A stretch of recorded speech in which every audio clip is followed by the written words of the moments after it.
Yo, what's up everyone? My name is Yura and I'm so sorry we are back to another rank 4 deck. I really tried to give a little bit of breathing room between the rank 4 decks, but this one is actually something that is pretty interesting because it is a new player to the format in Evilswarm. Technically it's called LSWARM. The archetype is LSWARM because it also includes the Steel Swarms, but you might notice that we've got one Steel Swarm name in here, and it's the generic rank 4 in the extra deck. So, you know, it's Evilswarm. Evilswarm is a really interesting deck in this format. It doesn't have access to Tachyon, which is arguably the strongest monster in the entire deck, because that comes out 4 days after Meadowlands occurs in Lord of the Tachyon Galaxy. But it does still have some pretty interesting pieces to it, mostly residing in the extra deck. I think a lot of the main deck guys are pretty straightforward, pretty simple. Thunderbird is kind of the only exception to this because it has applications in a deck like Chainbee, and that can also kind of extend to this deck. But I think Evilswarm is kind of well positioned in Meadowlands, despite the fact that it is missing its arguably most important main deck monster. And that is mostly because of how powerful Evilswarm Ophion is. And that's not to discredit the other LSWARM Xyz monsters. They are still pretty good all on their own. Bahamut is really strong. Ouroboros is kind of weird to make, but otherwise pretty sick. Thanatos is really interesting. And Roach is, you know, here. And then Nightmare is a pretty decent going first piece if you don't want to make exactly Ophion. Unfortunately, a lot of the main deck names for Evilswarm don't really do a whole lot. And I do kind of want to touch on the other names that we have access to in this format, because while a lot of them aren't good, there are some of them that could maybe maybe find a slot in here. First things first, I'm gonna straight up just say that, like, I think the higher level guys are probably Cope. Salamandra is a Duel Links card from like very early on. Zahak is kind of interesting, but it's also like very specifically targeted towards higher level monsters and can't hit Xyz monsters, which is a little unfortunate. But other than that, like, its destruction and like trading 1-for-1 effect is not terrible. Ketos is back row removal, which requires you to remove it from the field where you want level 4s staying on your field. I don't really know why this deck has a habit of attributing its own guys to remove things and like trade 1-for-1, where you really want to like keep your own guys on board to make your powerful Xyz monsters. I'm not really sure why they did that. Could play 3 copies of Mandragora. We're currently only on 2, but it's only really live going second because it is Cyber Dragon. Hracevelg is very slow. Azathoth is much like Hracevelg, very slow. Obliviowisp is also really bad. Like, a lot of these cards are just unfortunately not good enough. We also have some decent spell traps that are worth considering that I'm not currently on. This one is unfortunately Steel Swarm related. A lot of these are specifically related to Steel Swarm, despite the fact that they're all like infestation traps. I think the big one that I want to touch on that is not currently shown in the deck is Infestation Infection. If you're familiar at all with Altergeist, or no, with Personal Spoofing, the Altergeist card, this is personal spoofing.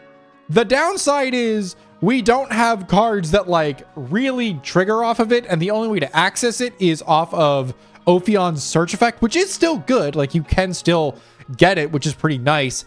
Unfortunately, the Evilswarm main deck names are just really not all that, so it's not really super worth grabbing Infection over something like Terminus or of course Pandemic. But if you want to experiment more with these infestation traps, I think you totally can. I think there are some interesting ones, specifically like Infection I think is a pretty interesting play around, but I am not fully sold on them. Instead, I want to talk about what we've currently got cooked up for Evilswarm in this format. So starting off, we've got 3 copies of Heliotrope. It's a vanilla, but we play it because we are on Rescue Rabbit. This is a Rabbit deck. There are not many in the format that I think are actually valid in playing Rabbit, because I think Rabbit is arguably one of the most easy to hate cards in the format, between like Veiler or Torrential or a number of different things that can just stop your plays immediately because of how much value is lost by hitting the Rabbit. Additionally, the Heliotropes summoned off the Rabbit can lose to Bottomless. There's a lot of weaknesses here, but the payoff for being able to make Ophion off of a single normal summon and getting the vanillas out of the deck is pretty damn nice. Heliotrope is also just kind of like a weirdly really large monster. It's very similar to how Fire Fist can play Rabbit and get Gene Warped Werewolf, who's a 2k attacker. Heliotrope is a 1950, which is pretty respectable for a 4-star normal summonable guy. We're also on 1 Dark Arm Dragon because the entire deck revolves around darks, and we don't actually play a whole lot of them, so it's not super difficult to keep them out of the graveyard when you don't want them there. But you can also fill it up relatively easily through the instant fusion targets because we are on double Darkfire Dragon. The real reason to play this deck, though, I think is, in addition to the Rabbit line, is Evilswarm Castor, who is double summoned for your LSWARMs. And while in theory this card should be able to get around Effect Veiler, unfortunately the Meadowlands specific rulings state that Castor and its constellar counterpart Pollux cannot dodge Veiler, because even though this is a condition and not an effect, Veiler will still negate it, which is really unfortunate for this deck's general playability into the lower impact hand traps like Veiler, which I have been playing a lot of. And despite that, though, I do still think Castor does warrant giving this deck its own time in the sun. The double summon is still pretty nice, despite the fact that, like, we don't really have a lot of guys that do things on field that are worth something. But Castor is just kind of the other way that you have to access your rank 4 toolbox relatively easily. Speaking of Thunderbird, let's talk about it. So Thunderbird and its, I don't want to call it a counterpart, but Wind Up Rabbit is a very similar card to this. And these two, alongside a couple of other different cards, make up a deck called Chain Beat, which is cards that can tag themselves out in response to a bunch of things to make them pretty weird to out. And generally, I think Thunderbird does still, occupy that space in this deck. We do still play the Torrentials in the main, and we do that for a number of reasons. We can make our guys unaffected by Torrential through the use of Infestation Pandemic, which is pretty sick. But also because Thunderbird can dodge it. Otherwise, Thunderbird is just kind of like a solid on-field guy. He can get up to 1950, much like the Heliotrope, but he is just kind of like a guy. A lot of these Evilswarms are just kind of like, they exist to be level 4 Dark LSWARM names to make into the Xyz toolbox, which is where the real power lies. And Mandragora is just Cyber Dragon, as I've already mentioned. Spell lineup is pretty straightforward. 1 Allure of Darkness because it's a dark deck, 3 Instant Fusions because we're a rank 4 deck, 1 Heavy, 1 Rhoda because we can grab Castor off of this, 1 Dark Hole, 1 Reboard, triple MST. I am also going to go over the generic traps now as well, and then we'll come back and touch on the engine pieces afterwards.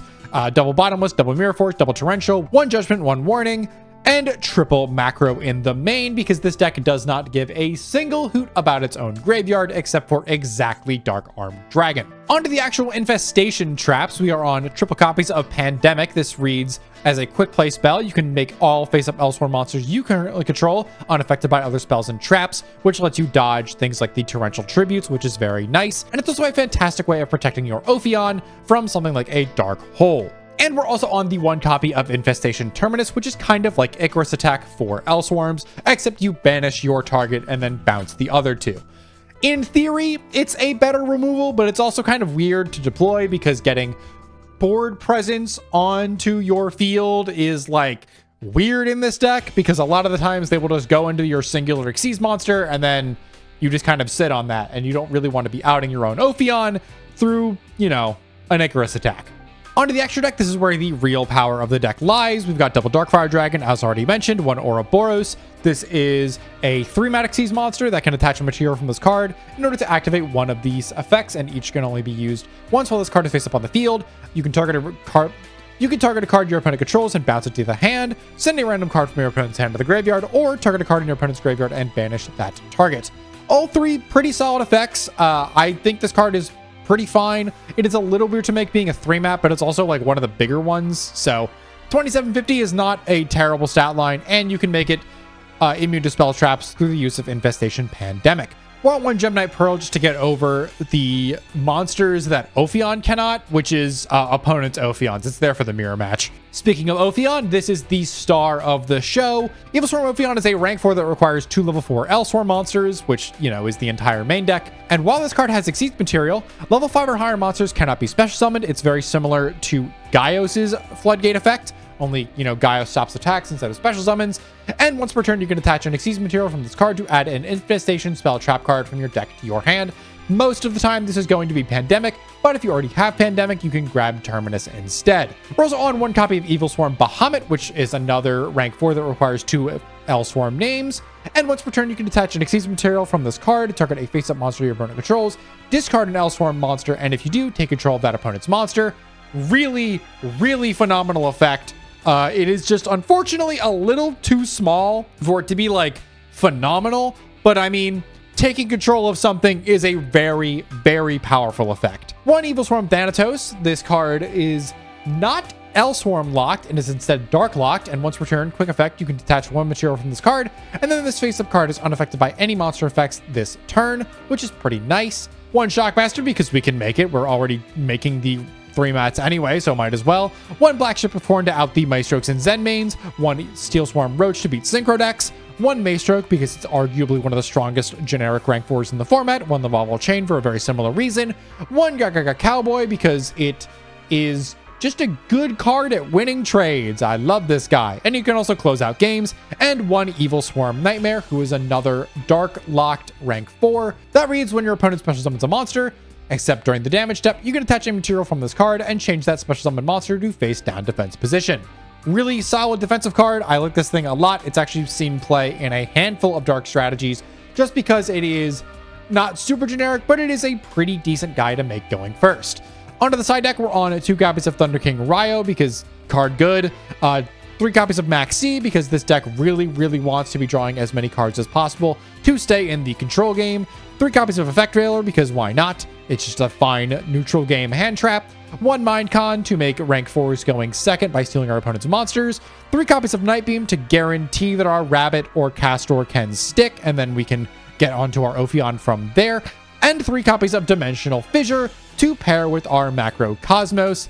I think Fissure is pretty solid going second. You can swap this in over the Macro Cosmos because Cosmos is going to be pretty much dead if you open it into a hand going second. And Fissure does a very similar thing, but on a continuous spell, so it can be activated immediately. With all that said, though, this is a fairly straightforward deck, so we're just going to hop into some games and see how it plays. All right, so it would have been really easy for me to just queue Evilswarm up, going first into something like a Mermail or something and just floodgate them out of the game, but that in reality is not what Meadowlands is. Like, yes, you're going to play against the meta decks, of course, but a lot of the people that are just like playing the format casually might not gravitate to all of the like hyper competitive decks. And even then, a lot of the like beauty of playing a historical format is just like picking up an old deck that you like maybe grew up with or something like that. And I love that shit.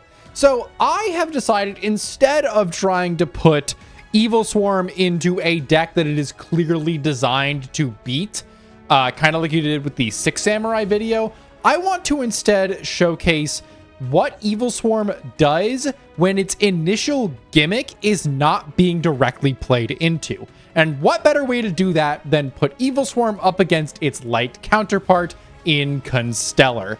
These two have a really interesting matchup because Ophion does not floodgate out any of the Constellar stuff. Really, like, it does hit a couple of things, but not everything. And Evilswarm main decking Macro does nothing into Constellar, and Constellar's sideboard plan of putting in Di-Fi also isn't relevant because neither deck cares about their graveyard. So it's a really cool back and forth to see. So with all that said, we've got an opening hand of MST, Torrential, Mirror Force, and Evilswarm Heliotrope. No good way of putting an Xyz monster on our board quite yet, but our opponent is also staring down kind of a weird hand as well. They've got Tanky, Algieti, Instant Fusion, and Honest. So let's see what we can get done here. We're going to draw for a turn into a Mandragora. That doesn't really do anything for us. We're just going to set the field and pass. Our opponent's going to find a Sullen Judgment off the topic of this Tanky. Tanky is going to get stopped by our MST because it is a continuous spell preventing its add, and they cannot activate the second one because you can only activate 1 Tanky per turn. They're going to normal summon out this Algieti and go for the Instant Fusion here into our Torrential Tribute, so nothing's going to happen there. We're going to lose our board, they're going to lose theirs, and they're going to set down this Solemn Judgment, just trying to keep themselves safe for next turn. We're going to draw into a Rhoda, which is pretty phenomenal. We're going to go Rhoda to get a Castor online. Castor is going to get our next normal summon of Mandragora. We probably should have just swung in there first and then made the Ophion afterwards, or even made like Thanatos or a different Xyz, because Ophion isn't phenomenal here, although we could have gotten a Pandemic online, but regardless, we're going to walk straight into that Judgment and lose our entire board and just set this Torrential Tribute. They're going to find a Mirror Force off the top and go this Tanky. Tanky's going to get them a Bear. Bear is going to swing into our Mirror Force. So back to the top decking mode we are. We find an Instant Fusion that doesn't do anything for us just yet. So we're going to pass it over. They're going to find Book of Moon on the top and normal summon out this Honest. Honest going to swing in for 11. Not really worth torrentialing this right now. They're going to set the Book of Moon and pass it to us. We're going to find a Warning, which is maybe interesting. And we're going to pass it over. They're going to go Pollux. Pollux is going to get warninged. We just don't want to have them to have anything on their board at all. We find a Heavy Storm here, but we're just going to pass it over because we do still have this Torrential Tribute online. They're going to go Tanky. Tanky's going to get themselves a Gorilla, and we're going to Torrential Tribute that so we don't just lose it to the Gorilla. We're going to find a Pandemic off the top and go for this Heavy Storm, clearing out their back row before just passing because we don't have a monster yet. They find an MST off the top before then normal summoning out the Honest again and getting it in for another level before bouncing it back to their hand and setting this MST. We find a Terminus off the top, not live. They're going to rip this MST into our set Pandemic and pass it over. They're going to draw into a reinforcement of the army, which is a Pollux. Pollux is going to come down and swing in for 17. We still do not have a monster online.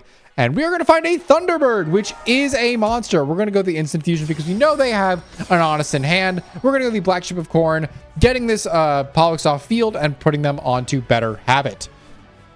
They are going to Better Habit, though. They're going to draw into that Kaus and Honest themselves up to 3,900, killing us and ending this game. All right, that was a really back and forth one. We've taken out the macro stuff, and we are just now all post board. So this is going to be pure engine v engine nonsense. We have once again to open a hand that does not make an Xyz monster, and our opponent has, if this Tanky resolves, which the evil and intimidating Mystical Space Typhoon might have a few words to say about that.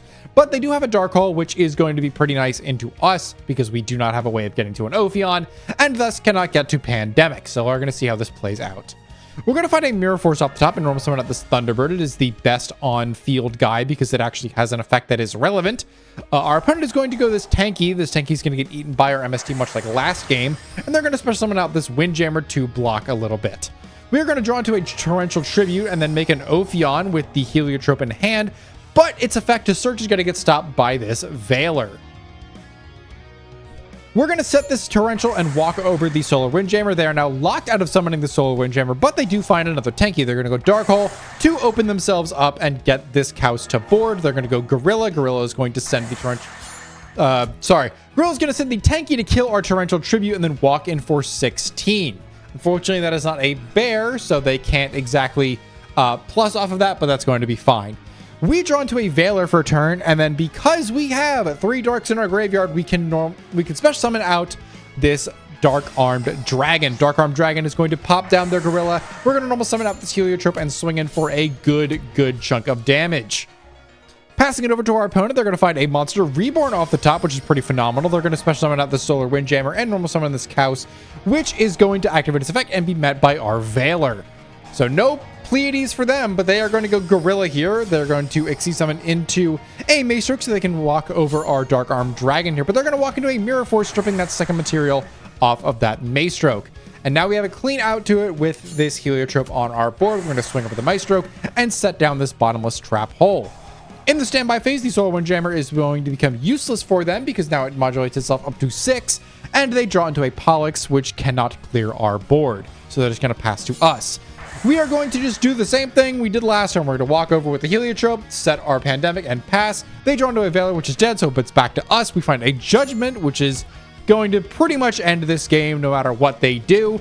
They're going to find an Instant Fusion, which is in theory a play, but we have the Bottomless for the Pollux, and they're just going to scoop it up. You know, for a deck that is really trying to floodgate your opponent out of the game, a matchup like this really lets you respect just the general toolboxes that these decks get to access. Even though we haven't seen a whole lot of Xyz summoning out of the Evilswarms, the ability to just play like really good trap cards and monsters that do inevitably represent a very powerful Xyz monster so they all threaten interaction is really cool. It feels kind of like Dino Rabbit in that sense, where just each individual guy does in a way force out some form of interaction, because if you let them stick for too long, they are going to become an infinitely more problematic thing on the board. That's that stuff aside, though, we've got a pretty standard hand here. No Xyz plays again, but we do have Thunderbird and some trap cards plus a Pandemic to protect ourselves from spell and traps. And our opponents got kind of a weak hand, if I'm going to be honest. The Pollux for the Pollux is not ideal. There's no way to make a Pleiades with that, and the Solar Windjammer has nothing to pair with it. So we're going to see how this plays out. They're going to find a Thunder King Ryo off the top. In theory, pretty good, but our hand does not play into it at all. We're going to go Thunderbird and set 3 and pass. They're going to find a Fiendish Chain off the top before then normal summoning out this Pollux. We're going to go Bottomless Trap Hole and then chain to the Bottomless Trap Hole our Thunderbird. So when it comes back, it will be big enough to hit over this Ryo. They are going to get the extra normal summon off the Pollux, and we are just going to hit that with the Mirror Force. So maybe it wasn't even worth doing the Bottomless on the Pollux, but I wanted to, in the moment, make sure that we were keeping them off of a rank 4 because they could have made a Maystroke and that would have been significantly more annoying to out. They're going to set down this Fiendish Chain, which we're going to eat with our MST in the end phase, and it's going to pass back to us. In the standby phase, we're going to get our Thunderbird back, and we're going to draw into a Reborn, which is going to let us steal their Ryo, which is phenomenal for us because now it means all their tankies are offline, and their current hand has no real way of dealing with this setup. They're going to MST down our Pandemic that we set before specialing out a Solar Windjammer to block. It's going to come back to us. We're going to find another Thunder King Ryo, and we're just going to walk in for a giant chunk of damage. Their hand has literally no way of dealing with this, so they're going to draw into an Algieti and just scoop it up from there. So we didn't actually get to see a whole lot of the things that I was, you know, kind of like parading around as like the reason to play the deck in the Xyz monsters, but I do think that is an important game and set to showcase because that is the other side of playing Evilswarm. Without Kirkion, you do not have super consistent access to your Xyz monsters, and even though they are individually very powerful monsters, you're not going to see them all the time. The main ways we have of accessing them are Mandragoran going second, Rescue Rabbit, which is really weak to a lot of interaction, and Castor's double normal summon, which can be eaten alive by Bottomless or Torrential. The big thing about Evilswarm in this format, though, is that it gets to play a lot of really powerful spells and traps because it does not care about its graveyard, so it can lock your opponent out of theirs using Macrocosmos and Di-Fi. And if you don't want to go this route, there are other extremely powerful trap cards that you could slot in here. Things like Fiendish Chain are phenomenal. You saw that in the Constellar list. You could even swap out the Infestation Terminus, which is kind of not doing a whole lot here, but it is better in a world where you are just like normal summoning a double Castor and then not making a rank 4, but why would you really be doing that, right? So there's still a lot of room for experimentation with these lists, I think. And that is that means a lot to me because I love having room to mess around with these decks, especially with like new players in the format like Evilswarm. And I love just being able to do things that aren't just innately criminal, like floodgating your opponent out of the game with Ophion and Macrocosmos. I think that's a generally really boring game plan in an otherwise really interesting control strategy with some very powerful tools like Bahamut being a steal, Thanatos making itself untargetable by monster, Thanatos making itself uninteractable by monster effects, Nightmare being Book of Moon, and Ouroboros having 3 really powerful effects all on top of itself. I think this is a really sick deck and absolutely has room for building out further and can definitely shy away from the more criminal antics of like Di-Fi macro and instead lend itself more to the actual control strategy that the deck is definitely designed to be. With that said, though, I'm going to wrap things up for today. We're going to be back tomorrow for the other deck that you saw in today's video in Constellar. Figure we might as well do these 2 decks back to back because they were introduced to the format at the exact same time, and they can play around with some similar tools, and I think it is interesting to talk about them in this format where they are kind of similar. So I want to thank you all again so much for sticking around to the end of the video, and I will see you all next time. Bye-bye!